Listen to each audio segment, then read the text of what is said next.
Hello and welcome, everybody. This is a local pundit, and this is WREXtra Time. We have just finished up our match away to Stevenage, and it was not a fun watch, let me tell you, if you haven't seen it. We have lost 1-0 in what can only be described as the worst first half of football that we have had this season. So I'm not too impressed with it. And let's talk about it. So, guys, if you are interested in coming in, I have put the link in the comment section. Join us here because this show is not about me and what I think, although I'm sure I'll tell you what I think. It's about you guys and what you think. So come and join me and let me know what you would like to talk about, and we will discuss it. And we will get your comments for a change because you guys listened to me all week with Josh, Aaron, and Ken. Now is our time to listen to you guys. So we do have our first guest on this evening. So not PC is on. Hey, Hello, are mate. you there? Can you hear me? Yeah, mate. Good, good. How are you? Good for 7 a.m. in the morning. So It's actually is one it of those games where I'm not like away, like up at midnight. So yeah, it's bittersweet. Not a great performance, but at least I didn't have to wake up at like 1 a.m. to watch it. So it's worse when you get up in the middle of the morning and lose, is it? um, well, I don't know. It's kind of hard to get to sleep if you start watching at midnight and it ends about 2 a.m. and then maybe you jump on here or talk with other people, you can't get back to sleep. It's a night loss basically. Well, right now for me it is 5 to midnight. So this is almost Okay. perfect timing for me. And I have decided that on this show we should set it to 90 minutes. If we make it to 90 minutes, unless we are right in the middle of a massive discussion, I think I'm going to call it at that point going forward because 45 minutes a half, I think it makes sense to do 90 minutes of an after show. Unless there's something really, really important to talk about. So we have plenty of time tonight. I am good to go, certainly for the next 90 minutes. What did you think of the goal, first of all? Let's just hit that straight off. Uh, I actually didn't see the goal Okay. because I got my times wrong. I thought it was going to start 10 to 15 minutes later, so I kind of came in after it. I think I saw the highlight. Um, wasn't it from distance or something? Outside the box, yeah. Yeah. Coming across from the left wing, in perfect position to take a shot. I thought it was very clear he was going to do so. My opinion was they left far too much space on him. In most cases, you would think Arthur would probably have saved that, but I think he just had too much time to pinpoint exactly what he was So going for, and he got it inside the post. Really nice shot, actually. If it had been just slightly further in, Arthur would have got it. yeah, so basically a repeat of Birmingham. Yeah, yeah, Yeah. As much changes, as much stays the same. So yeah. So the that's next, the next big thing there is all the changes. We were all calling for the changes, yes, and 100%. four changes was unusual for Parky. I didn't see four coming. Um, is that the reason we lost? I mean, yes, but I mean, what was he supposed to do? He has to rotate the squad at some point. I mean, you're damned if you do, you're damned if you don't. I wouldn't have put McLean on in the LCM because he's not a one-to-one replacement for Lee. Actually, technically speaking, I don't think McLean being there is the worst thing, but then you've got to make sure that right CM is kind of picking up that Lee role on the other side. But I don't know. I don't really see someone being that other than maybe Rathbone, and I think he's still injured, isn't he? That's the assumption. He was supposed to Yeah. be So injured, and considering he's not on the bench, that's the expectation. yeah. So, but yeah, like he's the way the way our structure is, you've got your holding midfielder in the middle. You usually got your box to box that right hand side, and you got that kind of attacking, I don't know, playmaker Matsala kind of role on the left hand side. But McLean can't play that. He just doesn't do that. Yeah, I mean, like he can kind of play that ball winning midfielder, which is kind of good. But then if you need that extra attack, then you're gonna have to swap that to the right hand side. What one would assume, but I don't know who you would get to play that. I mean, Andy Cannon's okay, but he's more of that late charge into the box, not really the aggressive dribbler. Yeah. Yeah, it's a tough one with our midfield. I don't think McLean did well today, obviously. Probably one of the worst on the pitch. But he has played well there before, so I'm not surprised that that was done, that he was put in the midfield. I do wonder about the idea of always having McLean on the pitch, though, and that it Yeah. seems to be favoured that he is going to be on the pitch somewhere. So that's one I'm not overly happy about. I love McLean; he's a great player, one of my favourite players. So let's just get that out of the way. But he plays maybe too much, and since Yeah. he has taken the captaincy, I think it's just pushing him to play more than necessary. Yeah, I don't disagree with any of that. But only thing I would think would be a little bit contentious is I would say that McLean wasn't the worst on the pitch. I would say Fletcher. Don't Okay. get me wrong, his composure and his first touch is brilliant, but in a high pressing situation like they were doing, yeah, he just looked lost. I think a few people had said on the show that you know he does really well against tired legs, and that's 100% sound. You know what I mean? But starting him from minute zero, I don't think was the smartest choice. I don't know what you do then. Do you bring on Foul and you know risk it for the biscuit? I don't know. Maybe I would have put on Palmer, or maybe I would have changed to some other kind of formation, or maybe tried the Moles Marriott up front. I don't know. But yeah, Fletcher is not a starting player in my opinion, and I don't even. I think that's a water is wet kind of statement, to be brutally honest. Yeah, I think that's fair. I've always said that he is that impact player, and he's better against tired legs. You know, he Yeah. shows off his quality and his skills when the defenders are generally more tired.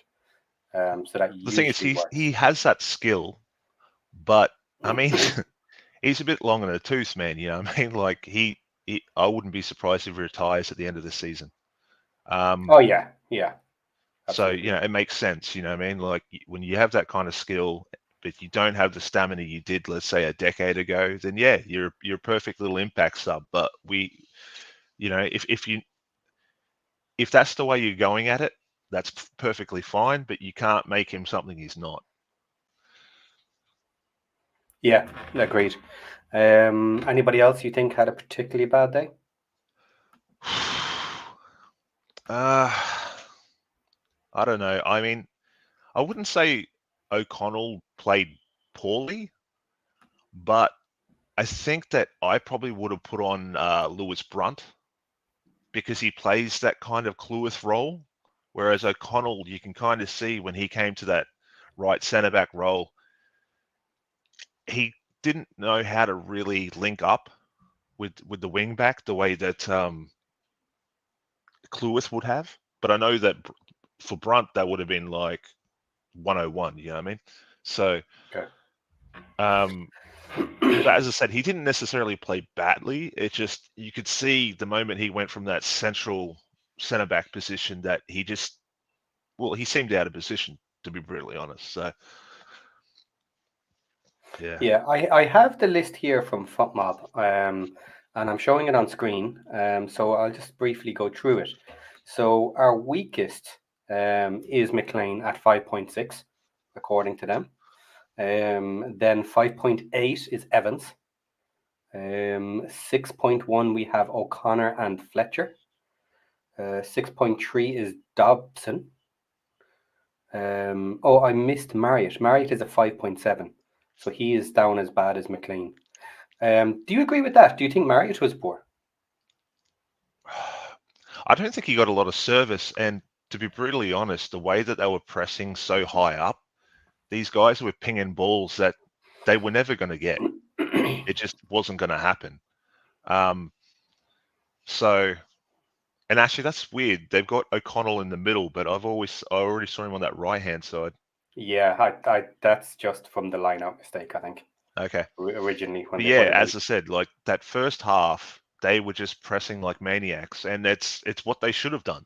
I mean, it got the W at the end of the day. So, but yeah, we're honestly, I think Parky needs to work on those kind of indirect second man passes, because we can't keep using the long hoof. You know what I mean, to get out of those pressure situations. Otherwise, we're going to keep running into the same predicament. I'm not necessarily saying we need to play more possession football. I mean, I'm not one of these people who's like, oh, the possession's bad, rah, rah, rah. But whenever you're getting pressed that heavily, you need to have something more than just hoofing it down there and hoping that Marriott can chase it down, because it's a recipe for disaster. Yeah, we need to be able to hold the ball while waiting for the opening. So Yeah. we don't need possession for the sake of possession and passing it. But the fact that we can't hold the ball for any amount of time is seriously concerning. And the fact that we are not trying occasionally to run the ball through players. It's so rare in the last couple of matches that we just run with the ball. You look at what Stevenage did to us today. Every time someone got a ball, they just ran. And they Yeah. made sure a player was in front of them before they passed the ball. So they weren't trying to play triangles around people. They were just running in pressure. And then when someone got close enough, then they passed off the ball. Or they continued to run, one or the other. So we're not getting the ball up to the front two, Yeah. and we're regularly saying this about Marriott, that he is good, but is he the wrong player? If we're not going to play the ball into him the way he needs it. Now, it's weird to say that because I love Marriott. I think he deserves his chance. I've been saying it for weeks, and he has scored goals. But is he actually the wrong type of striker for what we need at the The moment, way we're without playing, changing what we're yes. playing?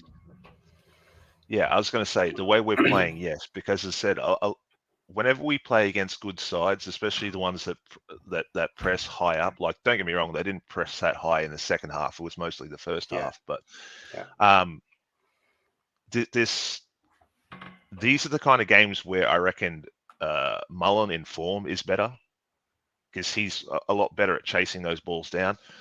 But I mean, Marriott at the end of the day is a poacher, and don't get me wrong, you can hoof from the back with poachers, but I usually find the best way to get poachers into space is a through ball from the midfield, even yeah. central midfield. But we use our space, and don't get me wrong, that's not a bad thing. But again, that's probably the conversation we had a few days ago, about saying that we've really only got one trick. Um, it would be good which is actually a bit weird, because you'd think that if there was ever going to be a team where you're going to be getting those nice little through balls, would be with Evans in central midfield. But that's probably the reason why they were just swarming him in the first half, and you know what I mean. You can't blame them for that strategy, because it worked. So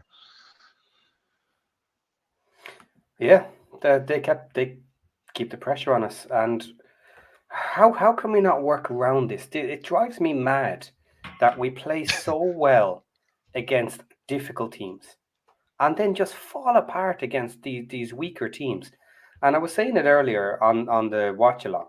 They did very little different than their usual play. This is their style of play, so we knew it was coming. But then again, having said that, do we really see Stevenage do the high press that much? Are we calling today's work high pressing? Well, no, first half, Okay. 100%. That Okay. they pressed as I mean, it got to the point where Okonkwo was having to boot it out because he was getting pressed. As I said, they completely turned it off for the second half, and that's why we looked like we looked so much better in the second half because the intensity had just been dialed all the way back down. But in that first half, the moment anyone had a ball, they were just pressed. And I think Josh said it as well. He's like, they were hunting in packs. So, as I said, that's as much as I wasn't impressed with Wrexham, and you've got to hand it to Stevenage. I mean, they went in with a proper strategy. I mean, actually, technically, it's kind of what you said yourself last couple of days. It's like, man, get your goals in early. That's what they fucking did, and they held on to their lead. Yeah. Yeah, I mean, so like they knew what we needed to do, and they were just like, hold my beer, I'll do it better. And they did. Yeah, I mean, and knowing that chances were that we were going to be decently rotated meant that they could probably get away with that gamble, and they did. Because you could definitely see that we lacked a lot with Lee not being there in that LCM position. It just didn't look right. Yeah. I mean, we can put it down to McLean, and yeah, McLean is a lot to fault, but we don't have anyone who's even close to being an understudy for him. One could say Davies, but Davies injured and he's loaned out at Grimsby. He's probably the closest person that we have to really playing that role. And when he's not, when Lee's not there, you notice a difference. Yeah. The question, well, a comment from earlier that I just put up was about Parky and hating that people call for Parky out after one bad result. This is a bit of a follow-on. Not saying Parky out, but we know the issues and they were not addressed. L is in the background. I'm just going to bring him in and we can talk about this. Hello. Hey, what's up? So, do you think it was my fault for not wearing the gold kit today? Why we lost? Yeah, that must be it. I did my best, but it didn't seem to work either, so I don't think it would have made a difference, sadly. Okay. But maybe we could try next time. So, just a comment here, not going down this rabbit hole for too long, but just about Parky and some of his tactics and stuff. What do we have to say about this? Personally, I think you got to work with what you've got. And I don't get me wrong, I'm as guilty as anyone at doing the old backseat coaching, especially when it comes to teams and stuff. But I don't see what's going on the training ground. If someone's not performing in the training ground, you know you probably shouldn't be playing them. And then people go, oh, why didn't you play this person? We can't see that. So at the end of the day, everything that we say is based upon what we see on the pitch. Yeah. A formation change isn't gonna magically win us games. No. Like, we have to play better either way. Doesn't matter how we stand on the pitch. Yeah. And then again, at the same time, you also damned if you do. Because, like, I mean, I am a huge proponent in him changing up the formation. He did in the second half. Yeah. You know what I mean? And I said that we needed to rotate. We did rotate. We didn't get the win today. Hell, we didn't even get the draw. But at least he's doing something. You know what I mean? Which is a lot better than last week. But there are issues when it comes to teams, and Birmingham definitely spelled them out. I'd even go say the last two games were really spelt out, and our trajectory is not looking good. I think Optus sees us at 9th at the end of the season, just the way things are playing out. And that, to me, I mean, I'd like to think that we're going to be in the playoffs. Some people want to go back to back to back, but I don't know. I think it's more realistic that we do hit around playoffs. But that's because, we just need that extra. We need that extra, bullet in the chamber, so to speak. We do one thing well, and when we don't have the team, we don't have the right, we rotate the squad and we don't have those people in key areas, then we don't do it well. You're going to get the same results every time. So we'll beat poorer teams, but better defensive teams. And which is weird because Stevenage is more of a better defensive team, but they did pretty well in attack. So they actually really impressed me as a team. So, I mean, if you're going to take a loss, it's not the worst loss. No. Because I see them actually doing a lot better than their form shows at the moment. So I reckon they'll actually go up a few seeds. But Yeah, we have to remember we are allowed to lose games. Yeah. We don't we have to win everything. Of course, it's Absolutely. frustrating, but we don't have to win every game to either go up or end up in the playoffs. So just because we have lost 2 games and drawn a few, doesn't matter. Parky should be out. that's Like, a bit hyperbolic. yeah, because that's kind of what happens when things go bad. People call for Parky to go out or things to change drastically. And then we've seen the past 2 seasons, it all ends up being okay. So, of course, we're allowed to be frustrated, to air our grievances. But at the end of the day, we are not the ones in charge. We are not the ones who make those decisions. And we have to just kind of see what happens. Yeah, but people also need to put it in perspective as well, because Yeah. if you're clutching at your pearls here in EFL 1, and let's just say we do the unthinkable and go back to back to back, how do you think we're going to be playing in the championship next year? Yeah, but I feel like if you're not ride or die now, yeah, we've said how the do you same think you're going to thing. be Like, when we're playing against teams that have been been relegated from the Premier League? Like, yeah, I guess that's true. maybe you might want to cover up those Wrexham tattoos. You know what I mean? Yeah, look, that's the thing. At the end of the day, I'll take ugly football all day long. I'll take the losses being absolutely horrible losses when they come. And if we end up achieving the goals we want, then so be it. Yeah. And that's fine. But I do want to say as well, just for anybody who kind of hates the negativity, I suppose, or talking about it, every club talks about it. If you listen to the other podcasts, Birmingham fans are talking about it. They are finding issues with Birmingham's play, and at the moment, it's their keeper that they're targeting. So, Yeah. like, I'm not targeting anything in particular. Like, I'm not here just to find something to be negative about. We're just discussing the issues at hand. Yeah. And I will discuss those issues if the issues are still there and we win. And I'll say, okay, we got a good win. We took the points. We were lucky if we were. And if we played really well and lost, I'll also say we played really well, and how we didn't get a goal is beyond me. But that's just the way it is. It's just talking about your team, and for people who take it so to heart that you're not allowed to say a negative thing about anybody, that you need to relax just a little bit on that. Yeah. But I that's don't another see. thing I as don't. well. Sorry, go on. I was going to say, like, a lot of people jumped on the Disney bandwagon, but football isn't Disney. There is no happy ending all the time. You know what I mean? Yes. So you got to put that in perspective.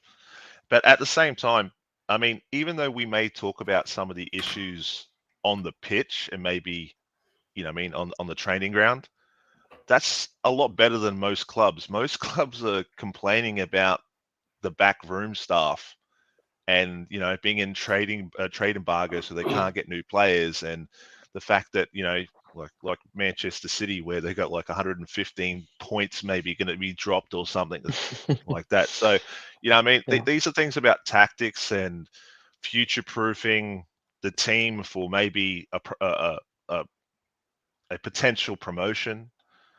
It's one of those like first world problem situations. You know what I mean? It may seem negative, but it's actually because we love the club and because we want it to actually perform, and to perform for years to come. So, have your expectations for this season changed from before the start of the season? Yes. Okay. I did not expect us to be anywhere near the top. Well, not at the top, basically. Okay. And my expectations now, like I would be before the season started, I would have been okay if we ended up just at the edge of the playoffs. Like I thought it would be a good achieved goal if we would end up in the playoffs. And now my expectation is to end up at least in the playoffs, just because those first games we won. And the quality we showed then, I thought was good enough to end up there. But maybe I have to, judging in these last games, put it down a little bit again to be like, okay, the playoffs is what we need to aim for rather than a automatic promotion. yeah, I'd pretty much agree with that. Yeah, it's a long season, and anyone who really believes we're going for automatic promotion is a little crazy. As long as the longer we stay up there, the better. But my expectation is at some point, we're going to have a bit of a slide back. But yeah, for me, I'm okay with a consolidation year. I was okay with maybe a shot at playoffs. Now I'm kind of estimating upwards like everybody else, and hoping that playoffs are realistic. And it seems that way so far. Look, we've had a bad match, we've had a draw and a lucky win. Okay, so be it. It doesn't really matter where your points come from, and if our points all come from big teams, then so be it. And if we lose to the weak teams, what difference does it make? It might make your matches look a little bit uglier, some of them, but points are points. And at the end of the day, we have the points on the board so far. So that's what's really important. Yeah, it doesn't matter who you win or lose against. Our away. Sorry, go ahead. I was just going to say, like, I think we do need to tidy up our away form, though. Yes. This will be discussed on the stats show. I'm gonna have a look at this week. I'm gonna look at home points versus away points, and it is vastly different now. After this match, there is a chasm between home and away again, and it's starting to look a lot like last season. But in fairness, we came up last season, so let's not get too crazy about it. But yeah, our away form could definitely be an Achilles heel if we don't resolve it somehow. It's very early in the season to be having bad results, but the fact it is so early in the season, nothing is set in stone yet. So every team has bad spells, and hopefully this is our bad spell, and then after this we're gonna do great again. Yeah, and they're away matches. Look, we know we're not as good away. I don't understand why. I've discussed this back and forth all the time. Home versus away. Oh, the crowd makes such a difference. Knowing your own pitch makes such a difference. It's all small margins, and I guess when you add them together, it makes enough of a margin to throw you off. But look, c'est la vie. Looks like we're going to have fun at the away matches. My next match is Charlton away, so that should be interesting. And my that should be a good game, actually. Yeah, it should be. And my last away game last season was Stockport early in the season, where we got smashed 5-0. So Christ, I let's see still how remember that. when they were in the Premier League. Yeah, That was a long time ago, around the same time where Cristiano Ronaldo came to Manchester United, about that time period. So Bruce here has a comment. He's still 8th to 5th, unless it looks better than that at Christmas. We have the 8th most valuable squad value per transfer market, for what that's worth. Yeah, look, I would be disappointed now after this start if we weren't fighting for the promotion playoffs by the end of the season. You know, if we get to the end of the season and it's not even a chance to get a playoff place, I would be a little bit disappointed at that point. I'll be honest about that.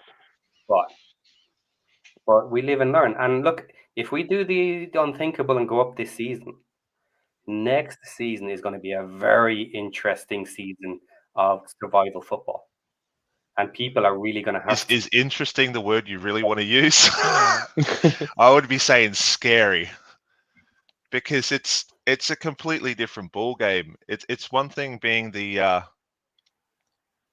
actually I'll try to curb my words there. The big fish in a little pond. I know But it's a what you're going to say. completely different thing when you're the small fish in a big pond. You know what I mean? Like, and morale's a big thing for a lot of people. Yes. They play on morale, and I mean, look at Mullen. You know what I mean? Some people, they don't really start hitting their straps until they start feeling good, till they start filling their boots with goals. But when you're fighting to not get relegated, those you're not getting that service. It just, you know what I mean? And you really start to see what a team's actually capable of when they're basically the one getting bullied in the league. So people start to turn on each other at that point. You know what I mean? Every little thing that they would pat each other on the back starts to become finger pointing. So, you know, we've got a pretty decent locker room, but I don't know how things would go in the championship, especially if we only fucking go up by playoffs. Yeah. Playoffs. I said the same thing about Crawley Town. The team that comes up through the playoffs very often comes straight back down because they're not ready. The fact that you can have 4th place, 5th place, 6th place going up through a playoff, they're not ready. You know, like comparing 6th place to 3rd place, there can be a gap between the quality of team. So if you throw that team up, it's a lot to ask. The only thing I would say and I've said I'm not overly worried about it, is Wrexham have the funds and the facilities to bring in numerous players on top of a good squad. Because without doubt, if we go up through the playoffs, we have a good squad. You know, so let's just say that anyway. You need a good squad to get out of this league first time of asking. It's a little different if you've been in the league a couple of years and you've slowly built up every position. But if you go up first time of asking, you're going to have a decent squad to do that. But then we have the funds and the facilities to buy in players. And as long as we're not doing something crazy like looking to go promoted again, just survival football, I think we can do without it being too scary, let's say.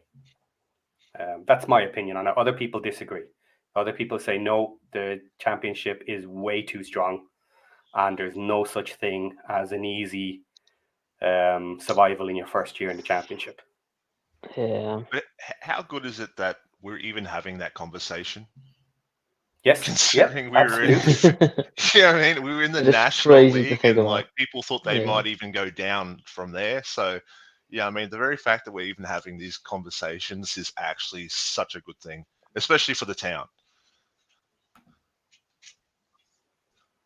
Yeah, absolutely. It's a great town. Actually, I love being over there. It's a fun town to be around.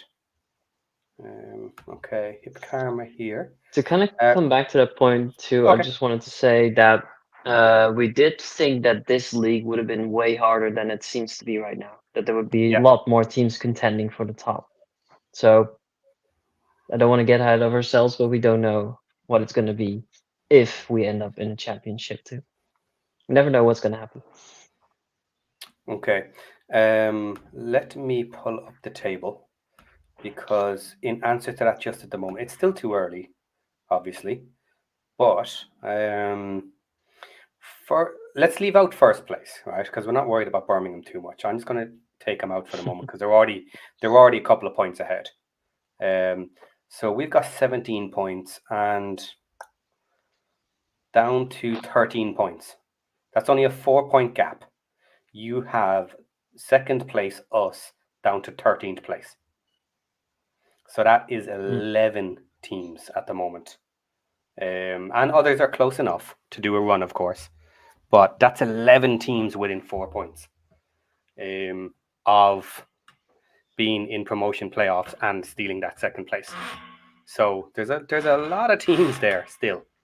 But I do agree, the fact that we are in around them all and a lot of the teams just don't look scary in the matches they're winning is a surprise to me. I've said this on the wrap-up shows, generally on the Monday night after the weekend's matches. Now that I've been paying attention to a lot of the other teams, some of them, yes, they look good, but they're not looking unbeatable, you know? Yeah. So that's very interesting to me. So I want to put that out there. Yeah, I agree. So here's a question for you guys. When do you think Fowle's going to get his start? Without injuries, I'd say come Christmas. Oh, okay. Yeah, you're probably right. Yeah. I think people overhyped Fowl, and a few people were really unhappy when I said that when we bought him in the summer. I basically said that we are buying potential. We're buying a future for this player. We're not buying a ready player. Yeah. And that's how it turned out. He Do you got think he'll the be one loaned match. out in the next window, or? I don't. No.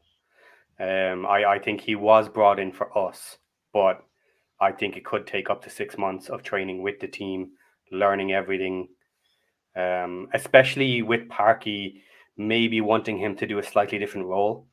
Because the one thing I do like about Fal is he seems to have the physical attributes to do the Palmer role, and he has played it slightly with other teams, but he has also played a standard attacking role as well.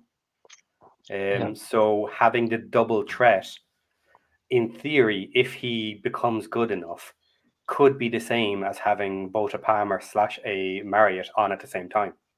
Yeah, he can play both roles. If he's good enough. Now he's young and everything, so I don't want to overhype him, but that's maybe a future. And look, it could be that he's on the bench for the second half of the season. And if we're in League One again next season, then he might become a starter. It could be that long, but maybe not. Let's hope it happens faster. Yeah, I think we'll see him at Trophy Cup games. And if he makes a good impression there, I can see him starting sooner rather than later.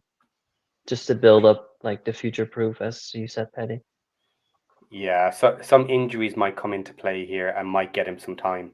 So That too, yeah. he might end up on the bench with a 20-minute final role, especially on matches where it's almost guaranteed win. You know, we're ahead or whatever, then he'll certainly be likely to be put on. Yeah. Okay, Goofy Splat. If Fall doesn't ever get the chance, how are people going to want him to play? Playing in cup games isn't going to do him anything, as he's with the other players who are proving their point. The simple answer, as I see it, to that one is this is Fowl's opportunity to stand up, get better. He'll be given the time. I don't, unless he's doing really badly, I don't see him being loaned out in January. But I do see him being loaned out next summer if he's not good enough to be with the team. And that will be the beginning of a road that he may not come back from if next summer he gets loaned out. Because also consider now what would happen if he's only a bit part player after January, and then we get promoted in the summer. Now he also has to make another jump, so he could end up going out on loan in the summer anyway. That's another reason why I was saying, when is he going to get some game time? Because I'm like, he's not going to develop coming in as a starter or something in the Championship, man. It just, I don't see that as a recipe for good things to happen. So, but at the same time, he can also play with the reserve team and get some friendly games and stuff like that. So, yeah, absolutely. And the honest truth is, if we're talking about playoffs as being realistic for the end of the season, then it's also realistic to say that you have like a 1 in 4 shot of getting out of the playoffs to get promoted. So that's only a 24% shot then that we're going up, which means we're likely to be here again next season. And if we are, then Fal has if we go to the playoffs, I'd probably rather stay down. Let's be honest. Look, I mean, the back-to-back sounds great, but I've seen the way teams completely implode after, you know what I mean, going up, being like the bottom of the barrel, so to speak, in the promoted league. So, which is not what happened this year, which is awesome. Yeah. And this is a comment from slightly earlier as well, from Hapsification. The Championship is the most competitive and difficult second-tier football league in the world. Okay, granted, 1,000%. Most of our leagues, when compared to everywhere else around the world, you could probably say that. However, the Championship is better than most other countries' first Premier Leagues. Yeah, for a lot of countries, yeah, absolutely. Yeah. But with the Championship, look, I do think there is the upper Championship and the lower Championship, the top half and bottom half, and I think they're different levels of play. Oh, 1,000%. In which case, you're looking at the bottom half, and you have to survive not being in the bottom three. That's what you're looking at for a season, or should be, unless you're paying ridiculous money. And then you're aiming for higher. But I think that's very achievable. Yeah, we have played Championship teams, and we have done okay. Not ridiculously bad. Like, it's so weird. We played Sheffield United at the start of the season. They didn't play their very best team, but they played a very good team. They had a lot of their good players in there, and they beat us, of course. But they didn't make fools of us. No. Having said that, I don't think they really see too much of our style of football in that grade as well. So, in a best of one, that could always be the cheese strat, so to speak. Yeah, until they figure us out again. Well, yeah. Okay, but yeah, see, the thing is, if you're one of very few doing it, is it even worth figuring you out? You know what I mean? You spend your time worrying about the strategies that everybody is doing, because it works for the majority of all the teams. So countering us is not that hard. I mean, Stevenage showed you exactly what you do. You just press like crazy from minute one, and Marriott gets no service. Yeah. Yeah, I mean, you don't win if you don't score goals. I mean, unless you want to try and make sure that you're going to win every game by set pieces. I mean, don't get me wrong, we've got the big boys to do it, but it's very low XG. Yes. Something I would like to see is just the difference of XG that was given at the end of the match versus actual results over like the first 10 games of every team. Would be interesting to see like what the actual difference is between what is expected versus what really happened. Just to see how ridiculous XG is. Oh yeah, we're I looked at that.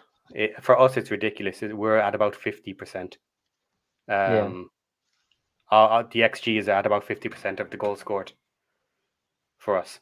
We're double what it's saying we should be. Nice. Yeah, and it's wrong for quite a few people. You know, it's Yeah. not like it's very accurate for everybody else. A couple of teams obviously they got, but yeah, it's not overly accurate in that way. So championship, we've spoken about championship and Parky, and anything else we want to move on to? Something a little different, maybe.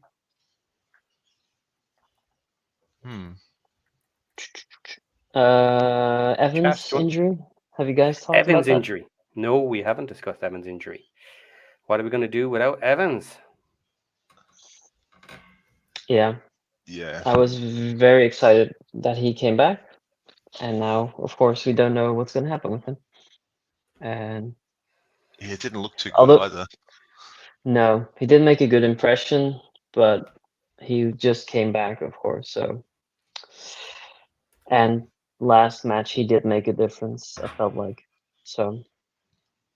Had good hopes for him, but now that he's fallen out, I'm not sure. We might go back to what we were playing before, or we might change things up a lot. But I don't know. What do you guys think? See, there's a question right there. When's Dobbs going to get a rest? Good point. Now that Evans out, like I know that Brunt can also play that DM role, but he's O'Connor, maybe, especially in this team. Oh yeah, but I don't know. It's been that long since he's done it that I don't know if it's. Yeah, I mean, he went to that right centre back today, man. He looked a bit lost, so I don't know why. Yeah. I don't know why I'd be putting him up in the centre, as a holding mid. So yeah, but then again, Dobbs definitely can play 90 minutes. But I mean, you don't want to be playing any player every single game all year. Like we did. I know they'd want to, but it's yeah. Yeah, so injuries in general then, how worried are you? Because we had Max last week, which we don't know how bad that is, but we're assuming a month, let's say, at least. Yeah, 5 weeks, according to Aaron. Now we have the Evans, and that looked bad. So let's again assume another 5 weeks just for the sake of even numbers. Fletcher didn't look good with going down today. So he has issues. Now, we know he can't play 90 minutes anyway, but he is unsteady, and he has already had issues this season as well, previous to this, with training, with preseason. So he's not in a good state either. Yeah. So we're having some problems here. We're having some issues. Yeah, but at the same time, we've also got players that weren't going to get any minutes regardless, unless these things happen. Like Brunt, I actually feel has a lot of potential to become really good. I don't know if he'd be as good as Cluith, but he's definitely got the potential to develop a lot further. And the way things are, he wasn't going to get a start. Because you had Dan Scarr basically knocking on the door saying, "Oh, I want to be that guy." O'Connell's been pushed out to right centre back now that Cluith's gone in. So maybe Brunt starts getting some games, which I actually want to see because I don't know about everyone else has got their own opinion, but when I saw him in was it preseason, he really impressed me. So he likes to do that kind of wing interplay where he plays that kind of wide centre back role. I mean, technically, wide centre back, but like he likes to actually go to the wing and play around in the same way that Lee and McLean like to play with each other on the wing. So and I also like his pinged balls. I'd probably even say better than Cluith's, and Cluith's obviously been working on those. So I would like to see him start to get some games outside of the cups. Yeah, I'd like us to rotate more. And coming back to your question with the injuries, this is the perfect moment to rotate more, albeit being forced. I don't think it's an issue at the moment right now. I think we No. have enough depth right now, but it's gonna be bad if more people start getting Yeah. injured. Yeah, this is why you have depth. This is why you have secondary players who are nearly as good as the first player and could be better, but it's potential we don't know yet because they've just joined the team and stuff. So Yeah, yes, we're still probably okay, but it does hurt like losing last week, and now again this week. You know, it does yeah, hurt the makeup of the team, but we should be deep enough to do that. Like Stockport aren't deep enough to cover stuff like that, so we better make it work for us. And those that haven't had the chance need to step up. yeah, Plus, there's also other formations within that system that we could change to basically move other people into other areas, or like fortify different parts of the pitch to kind of compensate for maybe where we're lacking in other areas. Like, we don't necessarily always have to have 5 at the back. I mean, we showed that in the second half of this game. Personally, I prefer 3 at the back, especially against 2 up front sides. It just, the numerical superiority is always better at the back. I always but as I said, it's you can move things around and do just as well, but it's just whether or not they've trained and drilled it. yeah. I think the good thing is that we also have players that can play different positions, so we have that flexibility to move things around if we need to. Okay. I have a new topic here I'm going to move on to because Mary has very nicely given us a new topic for $10 as well, donating to the local pundit. Every little bit helps. Thank you very much. How long can we stay in League One financially wise? Hopefully, we'll be in the playoffs, but I don't mind staying in League One. The cop isn't ready. Training ground is still unsure. What do you all think? So I'm going to break this down. And there's multiple comments in the chat. They've been discussing it while we were finishing off our talk there. So first up, how long can we stay in League One financially wise? I'll just answer that. As long as we want, basically. Yeah. Yep. We are now earning significant revenues from the stadium being full every season, from all the sponsorship and everything else that's going on. So if we stay here for multiple seasons, then the finances just keep coming in, and the team gets stronger every single window until our team is strong enough to take out first and second. Simple as that. That's the way it goes, unless there's a massive downturn somewhere along that trend, which then takes that away. But as I see it right now, we just continue in League One with stronger and stronger squads until we get promoted. So that's not an issue. But then you have the other areas. So let's briefly talk about the training ground. We had news last week of the training ground ideas, but that is for the juniors. That is not for the senior team. So what are your opinions on the training grounds, and just briefly on that? Weren't they using Collier's Park? Yes. So Collier's Park, we have a new 3-year agreement with them, put in place, I think about 3 months ago, 4 months ago or something was announced. So for good or for bad, that's the agreement they've put in place. Some people who want to buy Collier's Park, some people don't want to be in Collier's Park because we don't have some facilities. Last time I checked, isn't Collier's Park shared with multiple teams? Yes. I think it's also used for Wales under 21 or something. Yep. National team. Yeah, it was bought by the Welsh FA, I think, or an agreement with different groups. So yeah, we're just renting pitches. It's a very good facility in general. There was a lot of talk that we were getting the pitches, but we weren't getting the actual facilities, and that players were having to go to to their own stadium, get changed there, and have showers and stuff like that. Yeah, I think Humphrey Kerr was saying that they wanted to expand, have more pitches, better facilities, all that kind of stuff. But to me, at the moment, it seems like a non-issue. This is what we're already doing at the moment. It's got us where we are. It would even get us further. I mean, it's good to expand, but if it's not ready yet, it's not ready yet. It'll come in time. So, yeah, I don't really see an issue with the training ground per se. I think the expansion was also more for the youth and I guess the women's team maybe too. I'm not sure how that is arranged right now.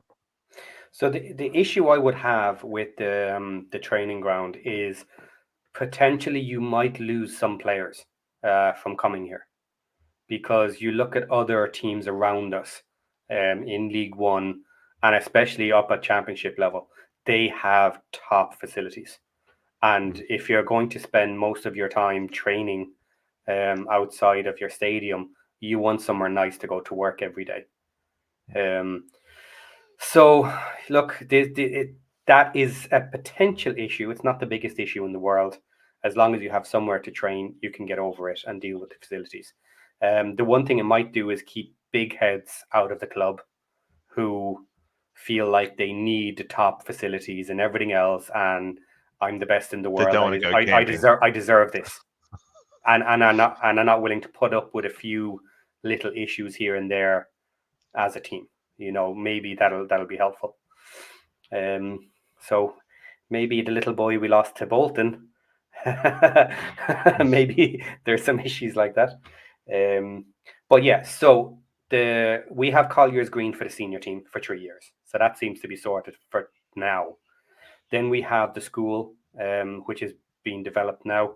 Looks much bigger than I had originally thought, from what they were saying. There's a lot more pitches, and I haven't actually looked to see exactly where everything is located. But that is basically for the junior team, the juniors and the academies. They're going to be playing around there. And then they still have to announce what they're doing with the senior team, our own facilities, which obviously now maybe want to be in place for 3 years' time for the end of the Collier's agreement. But nothing has been announced on that yet. There are rumors that the places they're looking at could be a little distance away from the club, maybe 20 minutes or something, or even half an hour away. I don't really care about that, to be honest. A lot of the players come in from distance anyway for training. Not everybody lives in Wrexham, and certainly I'm not going to quibble about a half-hour drive for anybody to go to work. I would prefer that they move it further away from our home ground, and have the best facilities available that they're building when they build it, than trying to find somewhere unsuitable just because it's closer. So that's the standing there. Anything Yeah, I else? agree. Yeah. For the the new school, they're also gonna expand their training grounds there for the youth. Is that what they're doing? That's what they're building. Yes, and Okay. the new plan has multiple pitches there, which I Right. was surprised that there's that many for around the school area. I thought it was going to be a lot smaller. So Yeah. that's interesting. But Yeah. so that's sorted. The juniors are sorted, apparently, Yeah. on that I mean, side. that would be good news too if that opens up space for us to develop youth more and recruit through our own ranks in that way. And develop players like a Max. If we can have more players like that in the future with better facilities, I think that's great. Also to attract maybe more youth players because they are Mhm. also recruited by different teams, I would guess. Yes, they are. And based on the facilities we can offer them and their parents, if we can have a better package there, we have more chances of recruiting better players, I think. Yeah. Working with a school so closely might actually work in favor from the parents' point of view. Hmm. That all of that side has been taken care of or whatever. But obviously, everyone has their own pros and cons, and if you see the fancy new facilities, the academies and all of this, then it can turn heads. So we want the best we can get there. Um, Then I suppose moving on to the cop issue, I'm waiting for some announcement. Obviously, now what's come out lately is the potential expansion of the temporary stand. So that's going to happen. Another however many hundred will be added on to it, I guess. But what do you think about the COP, and what do you think the future holds? / what do you want to be done with it? Well, wasn't there ideas about completely shifting the orientation of the pitch? Only from fans. No, nobody official anywhere or Oh, okay. semi-official has said that. This is all fantasy made up by Okay. people interested, which I have myself.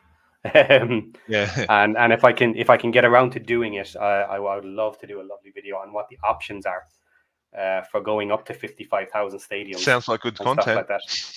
I look, yeah. I have It's like some of it wink, built. wink. I have some of it built already. It's just the time, because I actually want to do a really good job on that one if I'm doing Yeah. it, and I have to learn all my editing skills and stuff like this as well. So it's slow going, but I would like to get that video out properly before something is announced. But in general, do you think the COP as a single stand is going to happen, or is that done? What's your guess? There's a Best lot of guesstimate. information we don't have Yeah. to make a response. You know what I mean? Like if they're gonna completely change the pitch, which as you said, no one thing, then that would completely throw that out. Yeah, because as I said, once you know the direction that they're going in, then you can start making. I know it sounds like a very wet blanket response, but it's like without the information, you can't really make a response, really. So Oh, of course you can. once we know what they're doing, yeah. Yeah, I think as long as we can make it profitable to have that temporary stand still there before we even get started on a project of the actual COP, I think it's good to have that.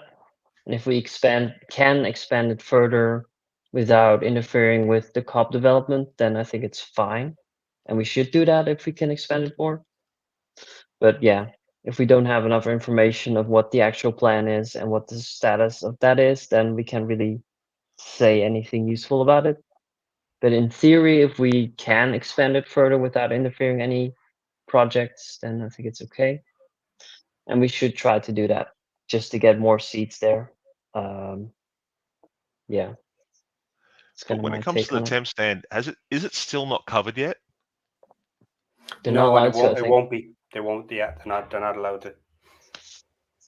Yeah, see, that's not great because apparently they're charging extra money in that area for people to sit. Like, I think was it last game that they had the thunderstorms? Yes. Apparently there was some dude in like a wheelchair getting completely drenched, and I'm just like, oh, poor bastard. Yeah, but Yeah. Yeah, you are Welsh weather. You are open to the elements. yeah, If you're on that stand, and it's just one of those things. Yeah, I'm not going to dig too deep into it because it's a whole rabbit hole. But yes, the tickets are like £10 more expensive, because now they have extra facilities on the back side. So you have the facility to pay more money and buy food and drink nicely at the back of the stand is what you're paying £10 extra for. Yeah. But so be it, I guess. So just to briefly go through it while we're here, I guess. So the options are basically you build your COP, and then you slowly over time build the other stands to a higher standard than they are now. That would mean maybe every season you lose a stand, and then build a new one. So you go through this process for multiple years, and you're slowly trying to build a few thousand at a time, an extra 5,000, an extra 5,000, and get yourself up to a higher level, is one way of doing it. Now, as far as I was aware, the reason the new COP isn't kind of going ahead now is they want to redesign it and add corners onto it, yeah, and have a more all-encompassing plan that they know stand by stand how they're going to link to each other. So they don't want just a design for the COP. They want a full 360 stadium designed for future proof for how to do it. Now, If you stick with the plan we have at the moment, or for the land that's owned, it can be done, it can be increased, but not by a massive amount. So there's a lot of discussion as to how big can you build it on the land that we have. Maybe 25,000 is easy enough to do. Yeah. Maybe push it to 30 at an outside. And that's with only moving the stand, say left to right horizontally from where it is. So you could move it further down into the temporary cop area, freeing up more space on the other end so that you can rebuild the tech bigger as well. So let's say you could Right. move the cop back a little bit and then have matching ones on each end. Stuff like that can be done, at least to some degree. Then you get into a larger design, which is you need more land. So what we would need is we need to buy back the apartment buildings that were sold to the university. And we need maybe to buy some of their other land, which is the car park that are behind and in around that area. Now, if you were to do that, the parcel of land you would have would be significantly larger, and it would give you the option of rotating the pitch 90 degrees. Now, there is a comment here from Andy. The Yeah, I pitch think I saw used the to, diagram for it and I liked it. yeah. So the pitch used to be 90 degrees rotated, and the problem was the sun facing one goal all game. This was many years ago. So, two issues with that. Yes, it's not great to have the sun shining into the goalkeeper's eyes, but it's something that different pitches will deal with. And recently, there was actually someone wearing a baseball cap, a goalie, wearing a baseball cap because of Right. sun Yeah. issues. It's unusual, you don't want it, but so be it. Now, the Is other it thing, the sun at a certain elevation? yes, so the sun will always be at a certain elevation at different times of day. So I don't know Yeah. when in particular is the issue with that if you rotate it 90 degrees, but there So there's would be no a kind certain of time of day. shade you could create. You could, Because depending I've had to do on that the at work elevation. with something. Yeah. Yeah, so without looking into it or knowing, you do have, depending on the elevation of the sun, you may be able to build your new cop, let's say, which would be on the university land, high enough that it blocks the sun from hitting the other goal. That's possible. Yeah, that would be way better. Unless it was so high up that the angle can never be removed, and that it's always going to hit that end. It's just the way it is, at the time of day, which would probably be the Saturdays or whatever, at Which the three side is o'clock that? match. The cop side, like direction wise. Offhand, I don't know. Okay. Yeah, offhand, I don't know. But that was a comment there. So Mm-hmm. But if even then, sorry, like, worst comes to worst, you could just have night games under the lights. Then you're not going to have that issue ever. yeah, but you're not allowed to choose when you're having them. You're told it's 3 o'clock on a Saturday, and if that's the time you have the sun issue, then you're kind of screwed.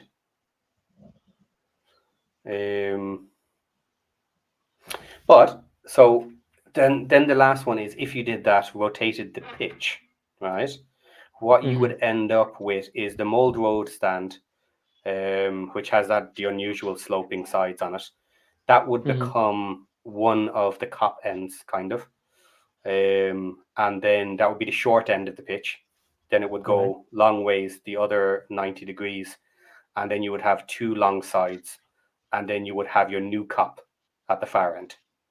So, in that scenario, one of the good things that you could do with that, is you can rebuild the new cop behind the Wrexham Lager stand as it is right now, and you don't have to Yeah. take any stand down. Right. So, um, so you could leave the additional seating the way it is for now. you could build your new cop in the car park end in the university, build it behind what you have right now. Then you need to demolish that stand, rotate the pitch, and then you would probably have your next season. Right. And you could extend your temporary seating on the cop stand the way it is now, just extend it up because you now have a longer side of the pitch. And then on the other side, there might also be some dead space that's either worth or not worth putting in temporary stand. Yeah, But would then they need to expand the tech end further as well, well? that's what I'm saying. You could put some temporary Yeah. in there too, Yeah. if it was worth it, and if access was worth doing, or you could just leave it dead for one season. Right. Would be the options. Then the following season, you could take down all the temporary stands on the cop side and put in a new stand up there, join it to your new cop at the back, and then you have those two sides completely done. Then you Mm-hmm. start another season, and then the following season, you take down the tech end stand and put in that side. And now you have a large continuous U around the new rotated pitch, and the only thing you have left is the mold road stand. Right. And then at that point, you could take the mold road stand down as well if you wanted, or you could have had that as part of the design Yeah. if you wanted to. So you could then get quite a large facility in there if you Mm-hmm. wanted. So you could essentially build the whole thing almost from scratch again, Right. but do it in stages that you're not losing huge chunks of seating in the seasons. And how many seats will we be talking about then at the end when you fully do that? Well, I suppose I'll have to put that in my other video, but Rob was talking 55,000. Right. Yeah. Aaron, Hey, what's up, fellas? Hey, Hey. dude.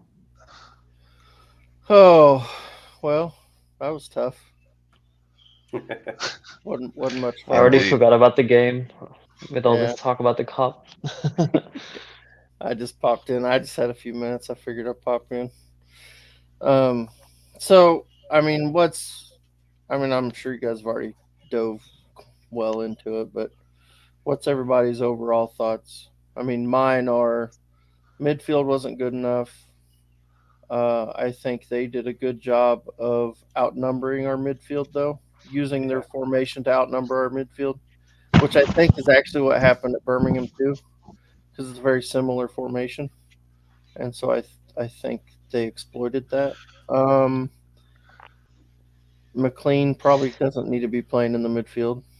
Yeah. Yep. Is that I think that's You, probably you basically repeated us verbatim. everything and everybody said. Yeah, I figured that's what it was going to be. I mean, it was pretty straight, and that was what we talked about last night. Is I said if they get a goal on us early, they're going to be tough. It's going to be tough to Yeah. get back in, and that's what happened.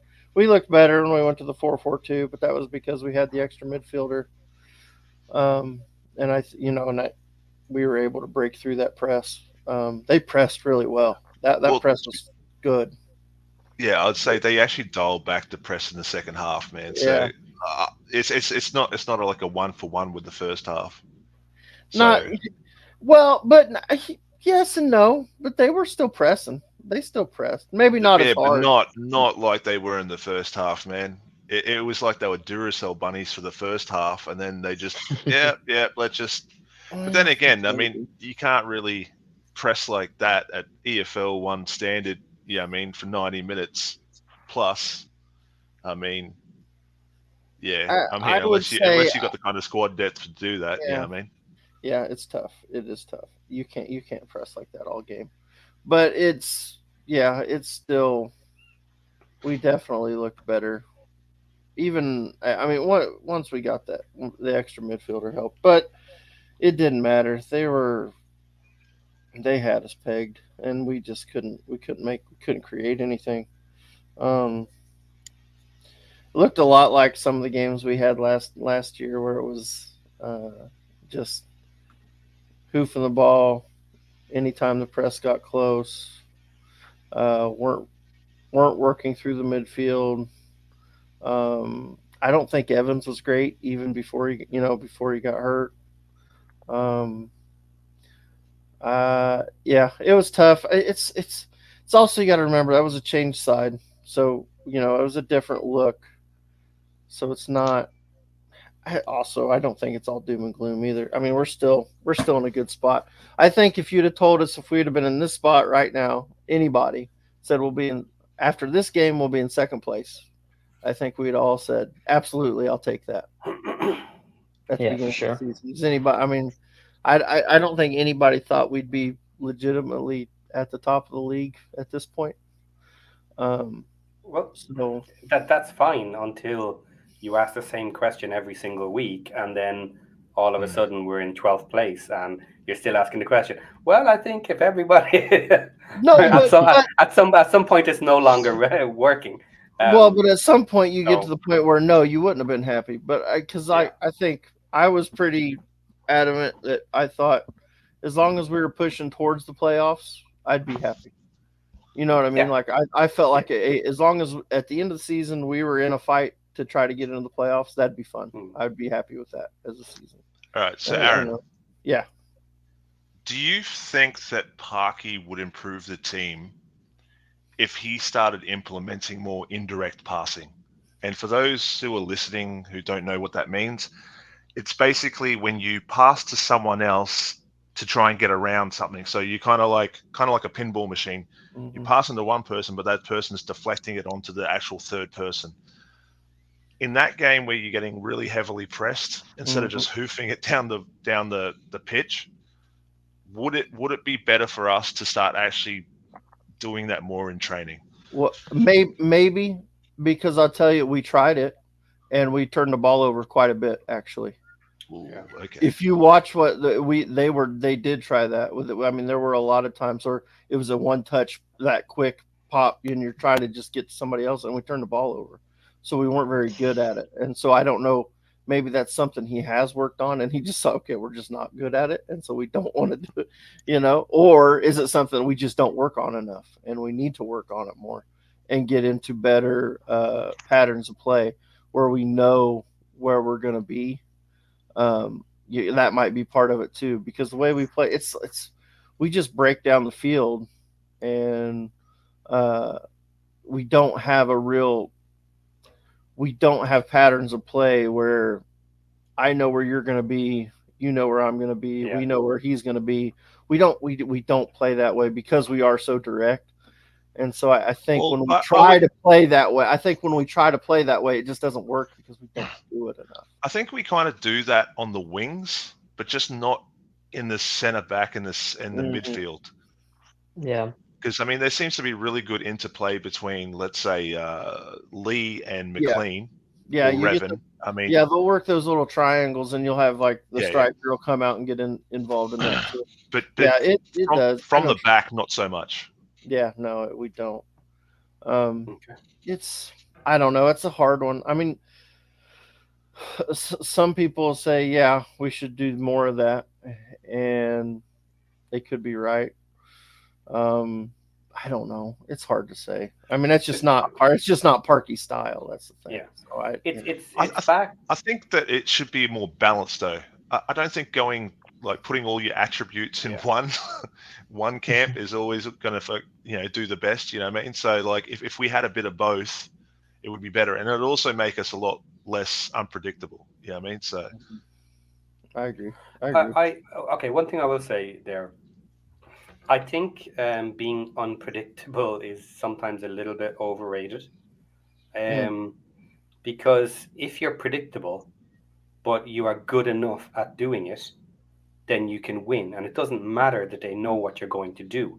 Look at what Stevenage did to us today. They pretty much played their game. That's their game. That's their style. You look, they only usually score one goal when they win. And they did it to us. But they didn't change their style too much. They edited it for us, I'm sure. They targeted certain players. But that's it. And we didn't stand up to it. And we could have won this match.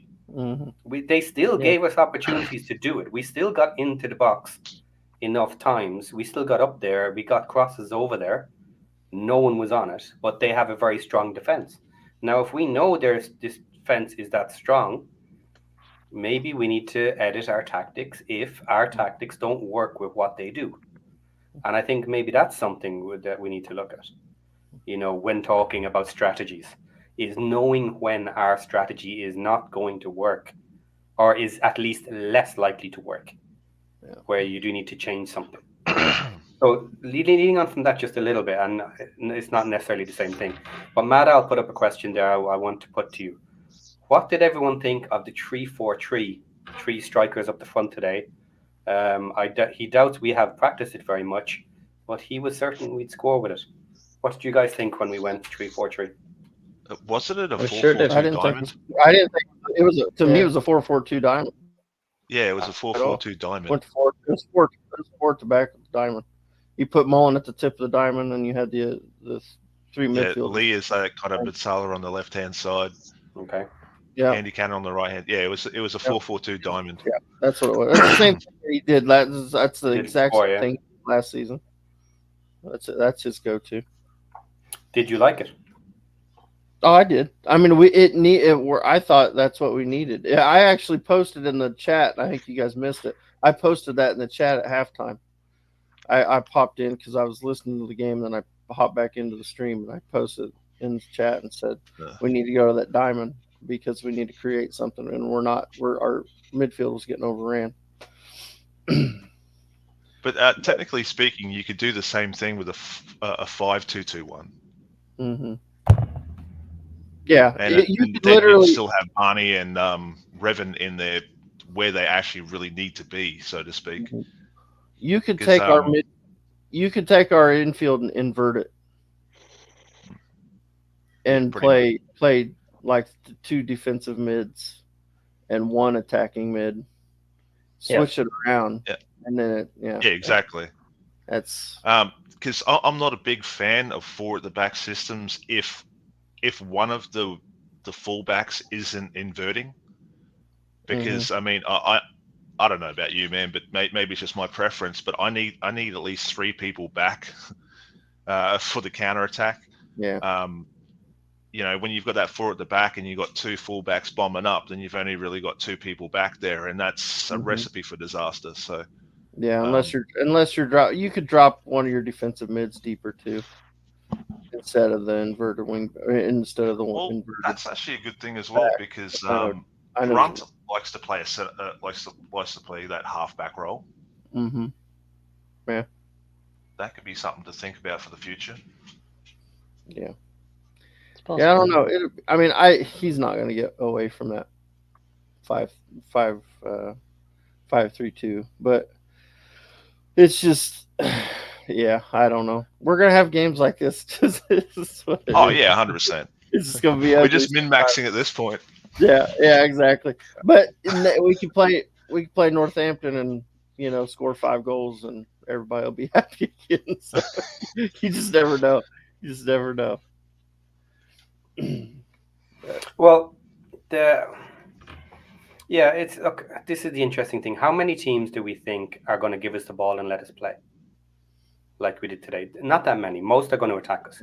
Yeah. Most of the teams, they're attacking teams, and they want to keep the ball. They want to play at us, which does lend itself to our style. Mm-hmm. So, look, it's one of those. Maybe it's the unusual teams that are going to take us out. And our style is going to work against the better teams. Yep. And Birmingham were just too good. Mm-hmm. Crawley was a team that wasn't great for our style, but we pulled it out. Yeah. And we'll have to do that in other matches as well. So, yeah, it's only one extra loss. It's not the end of the world. No, it's not the end of the world. We'll be fine. We get back on track Saturday, get a win, hopefully. And then we got 2 weeks off? Is that what or no, we got the Tuesday Cup game, don't we? Yeah, that Tuesday Cup game. Is that Wolves we play? Wolves. Yeah. Okay. So, I'm sure we'll play. We'll probably see Mo Fowl in that one. I'd like to see him. I'd like to see him get some minutes. What's everybody think of that? Fletcher Fletcher, I wanted to say he was struggling, but then he looked much better in the second half, which was weird. Yeah, that was weird. I was like, he's just dying out there, and then he come out in the second half and looked actually pretty good. And I don't know if it was just we changed something. We were still in the 5. No, I think it's because they dialed back the press in the second half. Probably, yeah. Actually, you know what? Yeah, you're probably right. Because they were all over him like a rash. Yeah. So yeah, which is good because you could see some moments of talent. Like, I mean, he was chesting it. He got that first touch. You know, he had that composure that the rest of our team just doesn't have.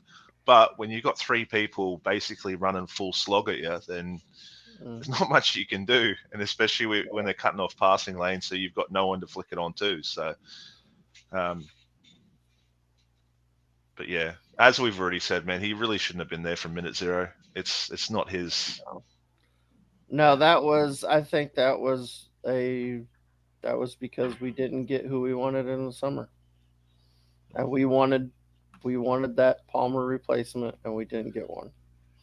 And Mo Fowles for the future, and he's not ready. If they don't think he's ready yet, which I don't know. I mean, obviously we don't see what he looks like in training, but I think you got to play him.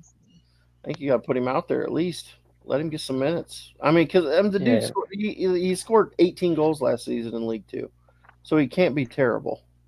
You know what I mean? It's not like no way he's a bad player. I mean, he can score. Oh, so get him out there. I agree. Yeah, I agree with you to potentially just put him out there and see what happens. You know, give him the shot and put him in. The issue is he's coming from different styles of teams that are not playing our football. And I think it potentially has the issue of being the same as Marriott, is we're not set up for Marriott either. Marriott could be doing a lot better if we altered some of our tactics to get the ball to him the way he would prefer it. You know, but I think Marriott is changing for our team, not our team is adjusting when Marriott is playing. Yeah. So I think the same issue could be with Fall. He might simply need time to learn our system properly, the way Parky wants him to do it, or he just won't be effective. Well, I wonder about it. Sorry, go. Yeah, go ahead. I was going to say, do you think it could also be a morale thing? Because when I watched him in the Cup, he kind of reminded me of Mullen in the fact that he just looked like any chance it didn't go his way, he just was, he's about to spit the dummy. So, but I mean, he was, at the end of the day, you need them to be hungry, but there's a certain level, you know what I mean? It was just the 3rd day that he signed, like the 3rd day after he signed, so it's kind of hard to say. I think he was just joined the team. So here's an interesting comment from Marie from SoCal. They thought Max wasn't ready. Now I'm not sure who they is in the actual comment. But I agree that I wasn't sure on Max. I wasn't sure how he would cope with the level up to League One. But he proved it as well. He proved it fast as well. But then again, he was playing pretty damn well at the latter half of the previous season. He was. It's not like we didn't know, you know what I mean? Yeah. It was just whether or not he could fill the other boots, so to speak. But you could then argue that Fall has been playing well in the other seasons, out on loan in League 2. How is that any different from Max, except it's a different team? Yeah, I was going to say that's the big, huge thing, because when you're playing with a team and you're gelling with a team, you've got that chemistry, you kind of play off each other. That's a big difference than just planting someone in a new team and expecting them to get it. So Matt Al might be onto something there. Fall is a scorer, and they want him to be a Palmer swap, and he's not that type of player. That might be. It might be his hold-up play may not be that great. And I don't know that he's ever been asked to play that type of a role. You know what I mean? So I don't know. Well, that's why I think he'd do really well in a 5-2-2-1 where he's that kind of attacking target forward, and then you'd have someone like Mullen and Lee behind him, or maybe even Rathbone behind him as underlapping runners, because he's going to be a deadly threat that Barney's going to be like, all right, I'm going to ping it towards him, but then at the same time, you can't discount that Mullen and Lee are behind him for that underlapping pass. So, yeah, I mean, when you've got that kind of deadly aerial threat up front, you're like, oh, who the hell do I defend here? Do I mark Mullen? Do I mark Fal? So yeah, I think that would be a really good thing going forward. Yeah. Okay, we have hit 90 minutes, guys, and we did it. I think we're pretty much towards the end of the conversation. We've gone over a There's actually few one things. topic I did want to talk about. Okay, though. yeah, what's that? I don't know if you guys heard about it, but the Conference League. Yeah. Did you hear about Wrexham? Yep. All the Welsh teams might be getting an invitation to the Conference League. Yes. What is everyone's thoughts about that? Sorry? Yeah. If we do win a Welsh Cup, if that is happening. Yeah. It's interesting. I think it's a good thing for us. I'm not sure if it's the best thing for just the other Welsh teams that are not in the EFL leagues. Yeah. But on the other hand, you would think that we would bring more eyes to their games too. Get them some financial backing. They might pull it out, and they might end up in Conference League too. So I think it's also a thing for the FAW as a whole, because they're like, no, we're not just the Cymru League. We've also got Swansea, Cardiff City, and Wrexham. You know what I mean? And what was that, Port Vale? Or is it Port Vale or is it Newport? Newport, yeah. I know it was one of those two. Yeah, from what I understand, the Welsh clubs are actually the Welsh clubs that play in Wales are actually for it also. Yeah, because they're for it. Then they want a stronger league. They want stronger. They want to see it. They want more eyes on it, more money to it. Because if you put us four in there, then all of a sudden you've got bigger sponsorships. I'm sure if Wrexham's in there, you'll get some sort of TV deal out of the United States because they'll want to be seeing it. Like there's money there. Yeah. And so the more eyes you can get on it, the better. And I think what they're going to do, it's not going to be the Welsh Cup. The Welsh Cup is still going to be just for the Cymru teams.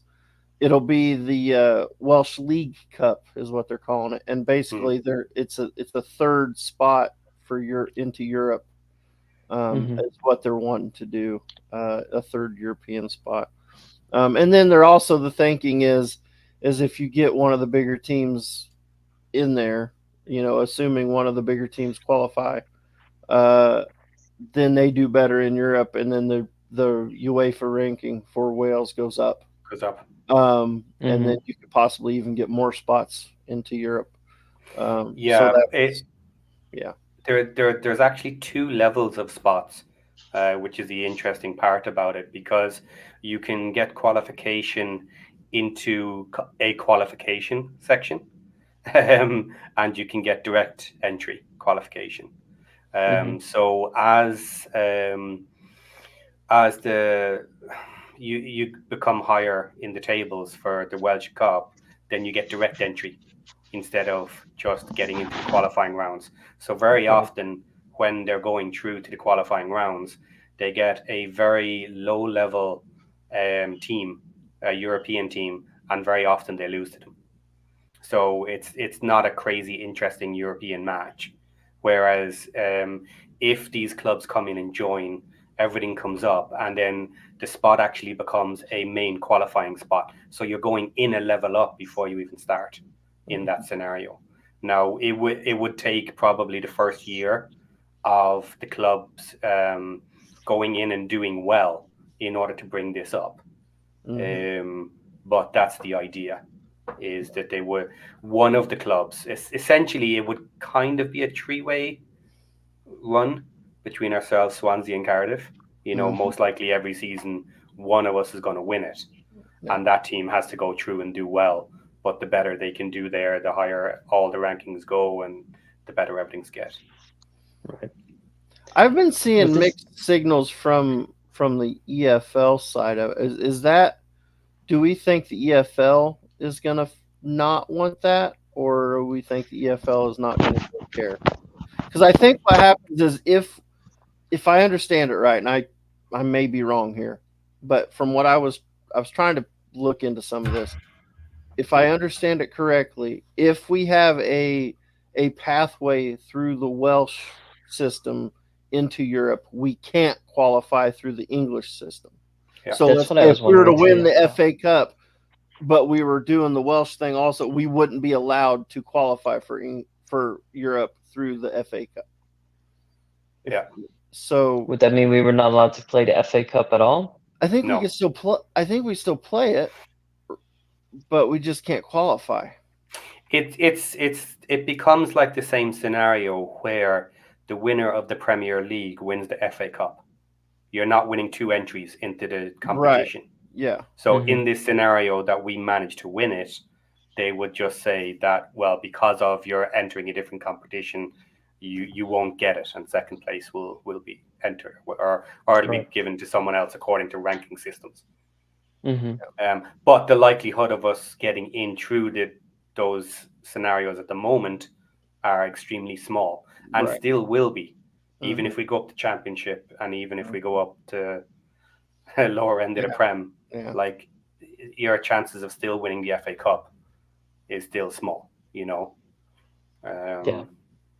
So ultimately, in theory, you have a 1 in 3 shot between ourselves, Cardiff, and Swansea to get into the early stages of a European competition. Hey, Sheldon. And then, did you see that Marie was in the background? Oh, no, I did not see her pop in. I didn't see her either. I don't know how long she's been there, but I just saw it. Let's find out. Can't be too long. Hey, Marie. I have been here forever. I went for my walk, and I'm calm. Well, maybe I'm not entirely calm, but I came in when you guys were talking about the Welsh stuff. Okay, so read everything I could about it, and you guys have pretty much covered it. The bonuses to the Welsh League teams, the reason they would want us to come in is because of money. Yes, it would be Swansea or Cardiff or Newport maybe, or us, that would be going into Europe. Now, if you listen to some of the other podcasts, it's strange because you're giving up the FA Cup and the EFL qualifier, and also if you years from now get into the Premier League, the top 5, you can't qualify for any of those. So there is a long term, but it seems like Wrexham is going, because this is the way to get into Europe. And I know from other Wrexham fans, the old time fans, they would love to get back over there, because I guess it was very, very exciting to have a European game and to be able to travel to some place, other than, so it's a two-way street. It's a two-way street. I did, because I came in late, did you guys talk about that on Saturday? Because I was like so frustrated today with that game. And I don't think any one player played bad. It was a team performance. They played bad. Launching long balls with no purpose, desperate. Second half, it's like the first 5 minutes they played really good. And I thought, okay, we're going. This is great. Then they all fell apart. Second half, they played much better, but they couldn't score. We had 3 strikers in, guys, and we couldn't score. That is problematic. Now, then I thought, okay, in my long walk, I thought of, okay, they just played on Saturday a long travel game away, right? And then we come to this, a pretty long game, long travel, right? And away again. So it's going to be how this team regroups, how Parkey regroups them, and what they do, because a great team can rebound, right? They can find themselves, because right now I feel like they're a little lost. They're a little lost. That's what I came out of my long walk of trying to calm down. Yeah. Look, the one thing to remember is, as well, Stevenage have not given up a goal at home yet this season. Yeah. Which is a ridiculous stat at this stage. 1-0. I mean, it's not like we got blasted. Are our expectations too high? I don't know. I don't think our expectations are too high when we say we expect to beat Stevenage. Yeah, Stevenage is really tight in the back. They are tight in the back. Yeah. I would liken them to maybe Boreham Wood in our National League season.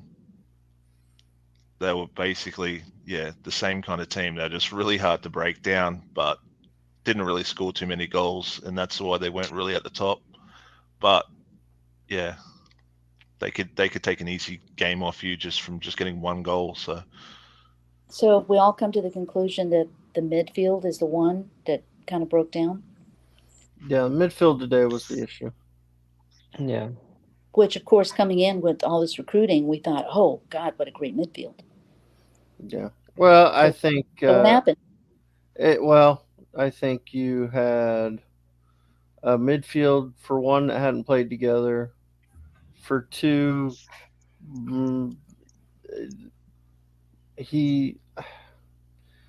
just can't... McLean's not a midfielder. I don't think he can play in the midfield.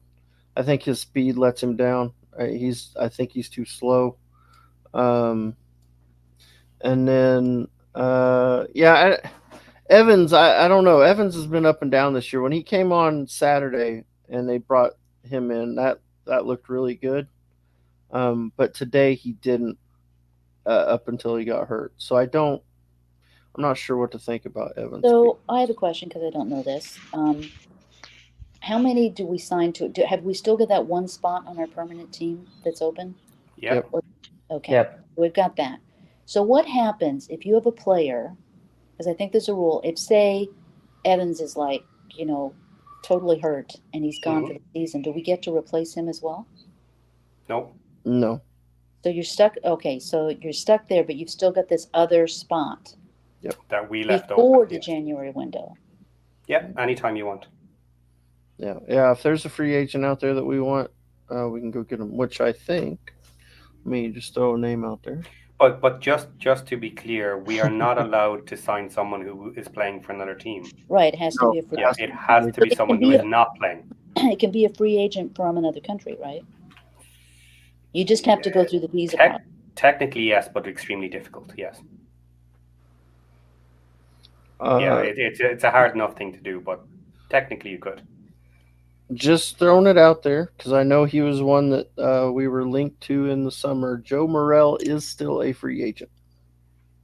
So, free agent midfielder still out there. I think he did have an injury issue, so I don't know if he's able to play right now. Yeah. So that might be why he's still a free agent, but he is a free agent. So the free agent. Here's the other thing too. They're probably older, right? Yeah. Sorry, Aaron. What was that, Marie? Say that again? The free agents that are out there are most likely older. Usually, but not always. Yeah. Morrell's 27. He's a Welsh international. So that's not too bad. Not a bad player. But also you got to remember, I think we do have some injury issues. I think Rathbone, is still dinged up. If I remember right, is that right, Patty? We don't know. We're assuming that. Yeah, because he's not on. I think it's the safest assumption. Yeah.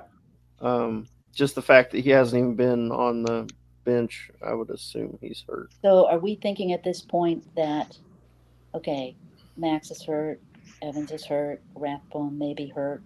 Are we at the point where we may see Ashfield on the bench? It would not surprise me, actually. It's possible. Oh, I don't know, man. I think there's orders of magnitude between his standard and the rest of the team. Like, I would much rather McLean than Ashfield. Hell, I'd probably even put Brunt up there in the midfield.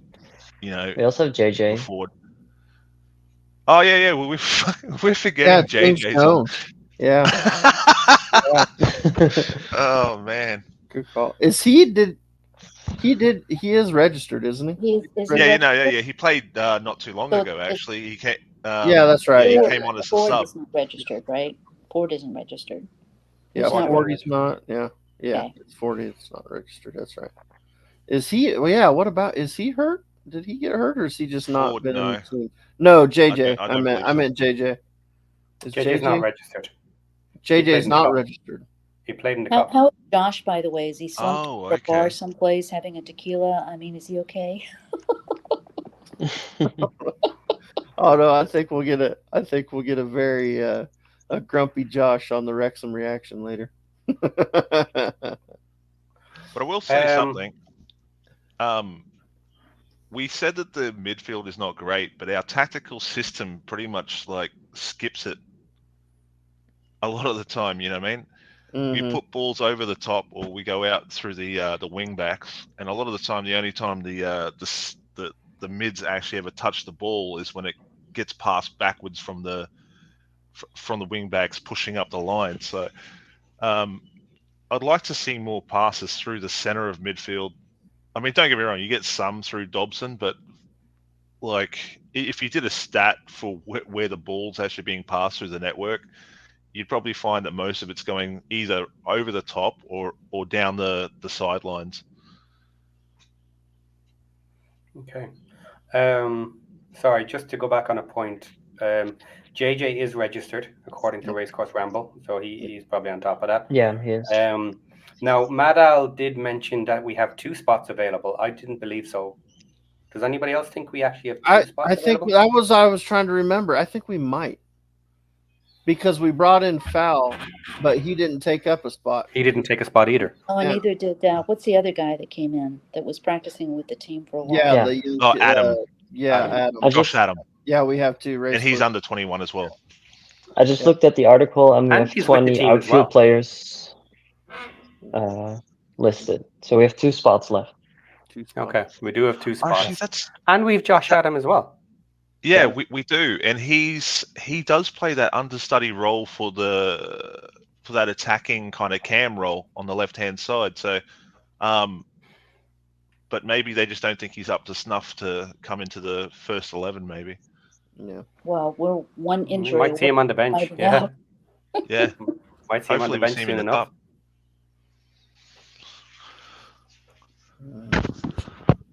Okay. All right, guys. Well, I just had a few minutes, so I'm gonna go ahead and hop out of here. But it's good seeing everybody. And on that bombshell, I will see you later. Bye, Aaron. Okay. Well, guys, I think that's about it for this evening. Everybody happy enough with that? Yeah, man. We're basically Great show. Great show, man. It was fun. I enjoyed the convo. Got W's in onto the some chat. nice different topics.